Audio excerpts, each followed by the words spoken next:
ఆంధ్రప్రదేశ్ రాజధాని అమరావతి నిర్మాణంలో భాగంగా చేసే భూ కేటాయింపుల విషయంలో గతంలో ఉన్న విధానాన్ని కొనసాగిస్తామని మంత్రుల కమిటీ స్పష్టం చేసింది. రాజధాని అమరావతిలో సంస్థలకు భూ కేటాయింపులపై రాష్ట్ర పురపాలక శాఖ మంత్రి నారాయణ నేతృత్వంలో మంత్రుల కమిటీ సమావేశమైంది.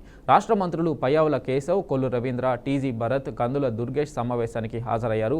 భేటీ అనంతరం మంత్రి నారాయణ మీడియాతో మాట్లాడారు. గతంలో 131 మందికి భూములు కేటాయించాం. వాటిలో 31 సంస్థలకు చేసిన కేటాయింపులను యథాతథంగా కొనసాగించాలని నిర్ణయం తీసుకున్నాం. 2 సంస్థలకు గతంలో కేటాయించిన విధంగా కాకుండా వేరే చోట కేటాయింపులు చేయాలని నిర్ణయించాం. 16 సంస్థలకు స్థలంతో పాటు పరిధిని మార్చామని మంత్రి తెలిపారు. 2014-19లో ఇక్కడ రైతులు 34,000 ఎకరాలు 58 రోజులు ఇవ్వటం, ఆ తర్వాత యాక్చువల్గా 43,000 కోట్లకి యాక్చువల్గా టెండర్లు విరవటం, రోడ్లు అన్నీ స్టార్ట్ చేయటం. అయితే గత ప్రభుత్వం వైసీపీ ప్రభుత్వం రావటం ఒక కక్ష సాధింపుతో 3 ముక్కలు ఆటాడి రాజధాని పక్కన పడేశారు.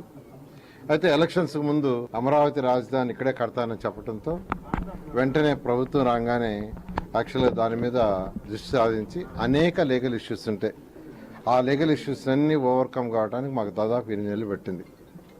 అనేక లీగల్ ఇష్యూస్ అవన్నీ ఓవర్కమ్ అయ్యి ఇప్పుడు టెండర్లు దాదాపు 28,000 కోట్ల రూపాయలకి టెండర్స్ పిలిచి అవన్నీ ఓపెన్ చేసాం.